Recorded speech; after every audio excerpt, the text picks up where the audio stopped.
Hi and welcome to the NBA show. My name is Morten Jensen and today we'll finally wrap up trade deadline week as we'll be taking a look at the Orlando Magic who just blew everything to bits and pieces. Stay tuned. So since 2014, the Orlando Magic has had the same three-man core of Nikola Vucevic, Aaron Gordon, and Evan Fournier. That's a long time, yet it took them no less than a few hours to send every one of them out of town. Evan Fournier went to Boston, Aaron Gordon went to Denver, and Nikola Vucevic, very surprisingly, went to the Chicago Bulls.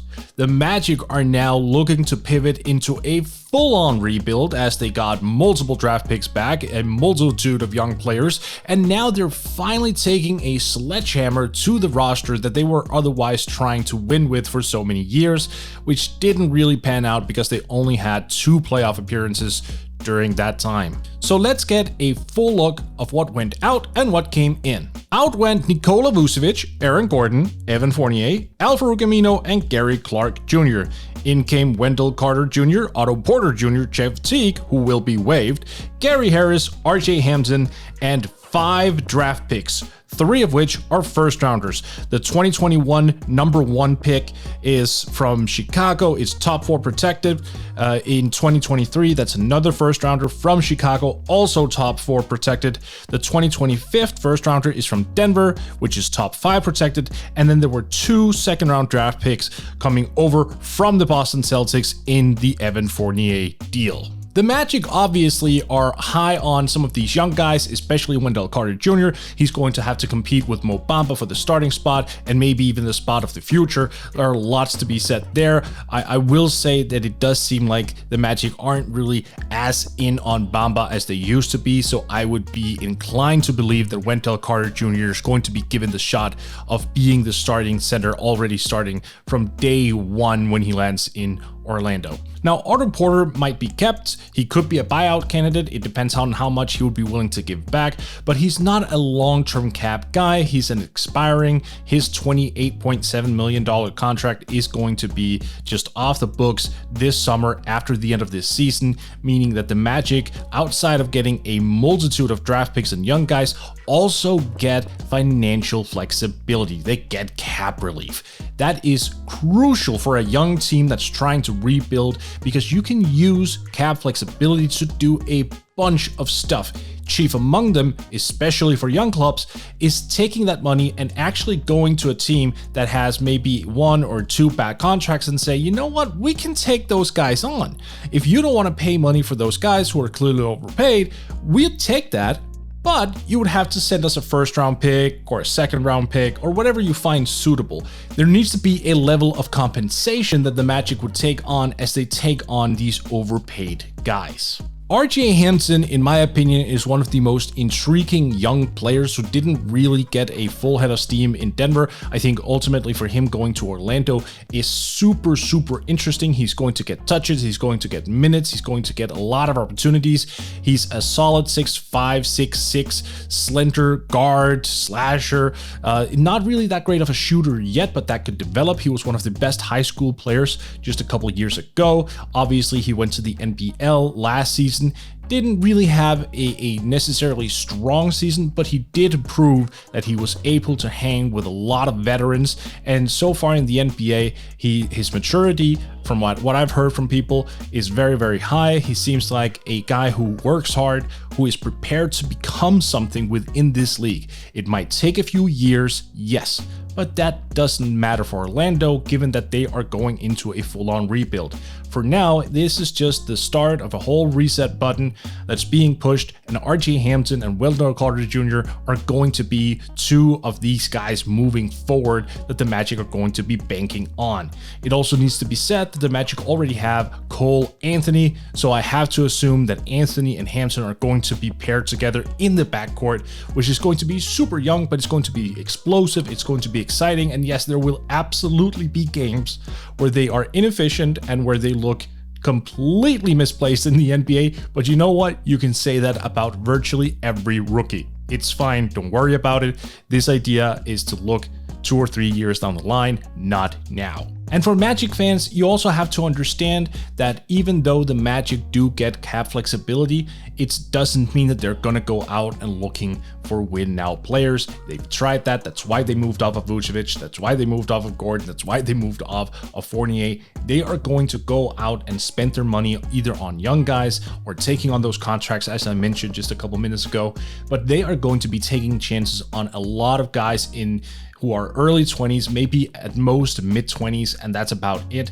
I cannot imagine for the life of me that they would spend large on guys in their 30s or late 20s. Now, they could go the route that the Bulls ironically did earlier on before the start of this season, where they got in a guy like Garrett Temple, like high character locker room guys. Those can be found relatively cheaply, so those type of players, I absolutely believe the Magic will go out and identify and maybe sign, but the chunk of the available cap space and basically a chunk of their entire financial flexibility is going to go to development in terms of signing young players. The name of the game in Orlando right now is youth.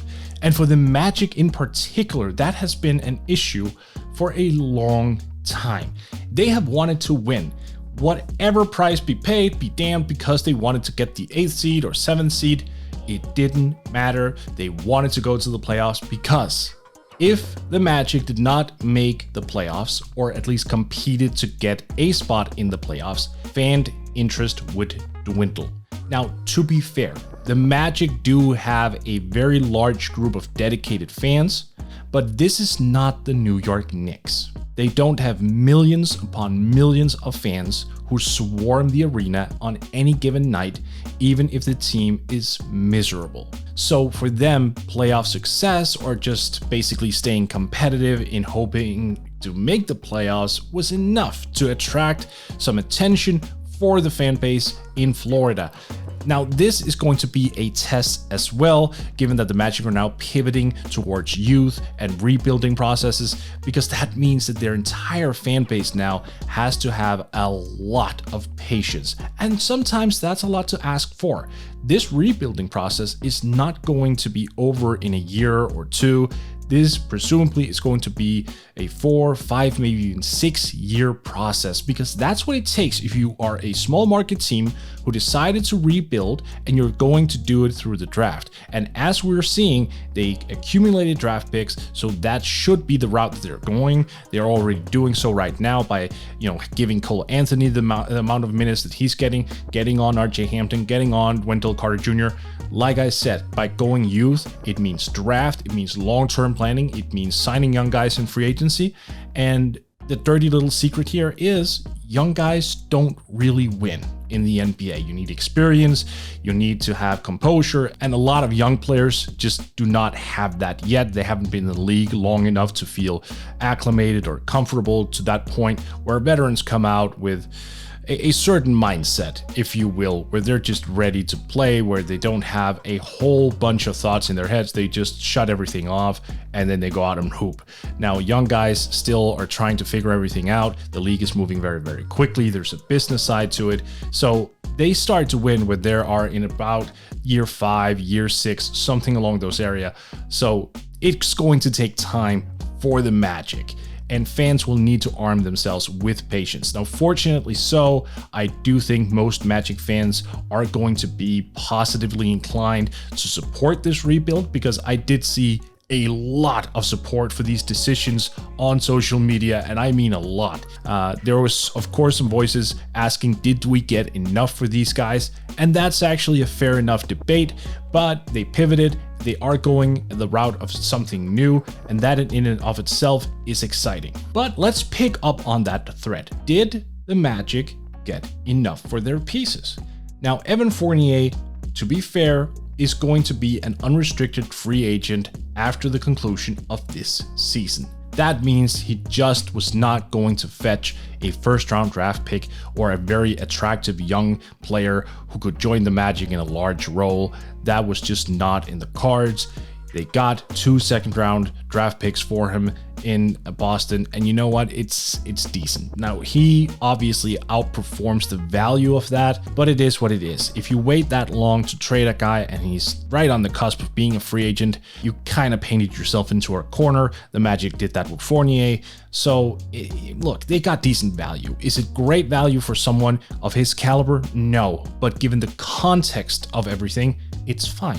Legitimately fine. You couldn't ask for more, I think. Now, would there have been a team out there offering more? I have to assume the Magic would have done the legwork and they would have taken that deal. I genuinely believe that Boston's offer was the best out there. Now, the Nikola Vucevic deal is a little bit different. When that was first reported, it took a little while for the protection information to come out, just in terms of the draft picks. So it was reported initially just as 2 outgoing draft picks in 2021 and 2023, first rounders, of course. So there was this speculation, could those picks be unprotected?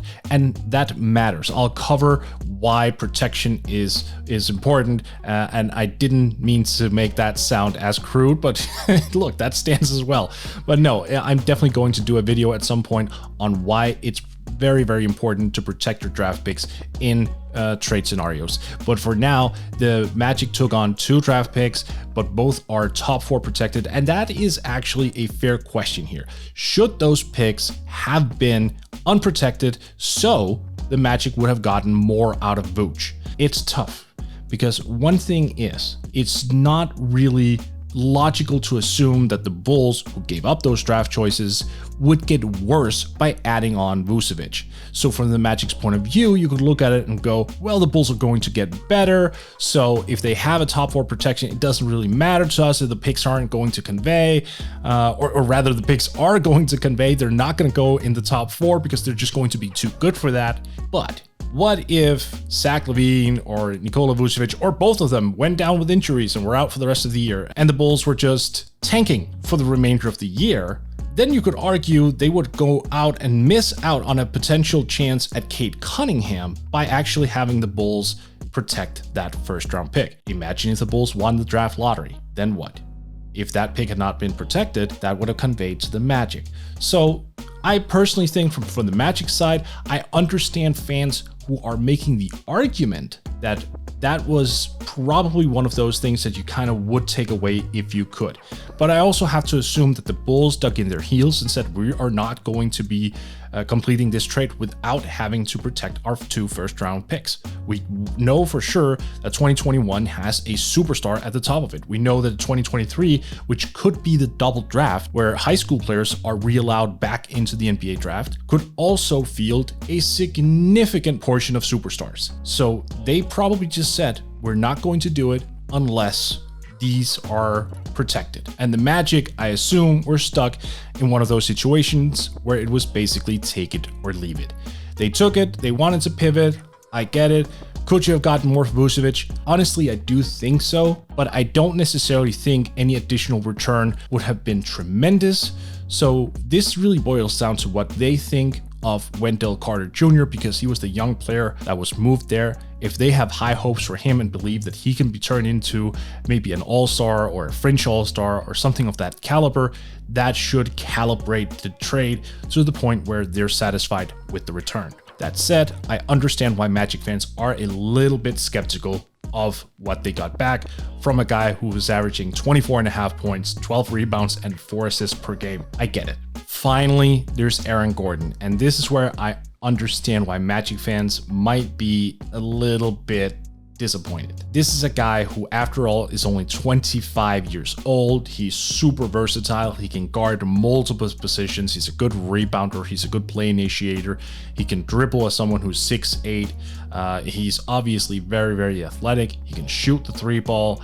There's just so much going on for Aaron Gordon, and the Magic never really succeeded in unlocking him fully. I don't necessarily think he was best positioned, but that's what that was. So the return for Aaron Gordon was Gary Harris, RJ Hampton in a 2025 first-round draft pick, top 5 protected. And in the deal also was included Gary Clark Jr., who went to the Nuggets. Now, the 2025 first-rounder, which is top 5 protected, that's the tough one. That's the one you kind of want unprotected as well, but more so than that, you kind of wanted an additional one, right? Because it's Aaron Gordon, there's a lot of potential there. He's still so young. You would have to at least think in the back of your head, what if he pops? What if he becomes an utter superstar in Denver and really lives up to his entire potential because he's playing with a playmaker in Nikola Vucevic. He's playing with a cast of players who optimizes who he is as a basketball player. Afterwards, if you're a Magic fan or even if you're the Orlando Magic organization, wouldn't you sit back and go, we should have asked for more? I think I would. I'm a big personal believer in Aaron Gordon. I'm kind of surprised that this was the price. I think he could have fetched more, but I also, at the same time, I don't think the Orlando Magic is in any way a dumb NBA organization. I think they did their legwork. I think they did their research. Maybe this was just the best offer out there. And also, not to be forgotten, Aaron Gordon wanted out. He requested a trade. There's no reason to sit a guy down and say, yo, we're going to keep you and you're going to be dissatisfied and we're all going to hate each other for the next year or so until you're a free agent, at which point you're going to leave and you're never going to resign and you're never going to give us any chance of having a relationship with you again. And also, we're not going to get anything back for you leaving. So for them to trade him now and at least get a return, I guess that's good. Like RJ Hampton and the 2025 first round draft picks, those are the gets. Gary Harris, unfortunately, is not the player he used to be. He just had a major bundle of lower leg injuries that robbed him of years and time and athleticism and agility and mobility. It's very, very, very heartbreaking stuff. But hopefully he can carve out a niche role with the Magic, but he's not why they traded for him. That was a salary matching component. It's RJ Hampton and it's the 2025 pick. That's how you really have to measure it. And when you look at that, it's fair to wonder as a Magic fan, could we have gotten more for Aaron Gordon? And you know what? Having those doubts, I think, are reasonable. I suspect we'll hear more about the inside scoop of all these roster moves in the coming weeks. Some will have a tell-all story or something, but I am definitely optimistic about Orlando's future. Even if you can debate whether or not they got enough of a return for the guys they sent out, I am very, very glad to see them taking just a sledgehammer to this roster and doing something new, because this was like something that should have been done 3, if not 4 years ago. So for the Magic, kudos for moving on. We'll see how it goes.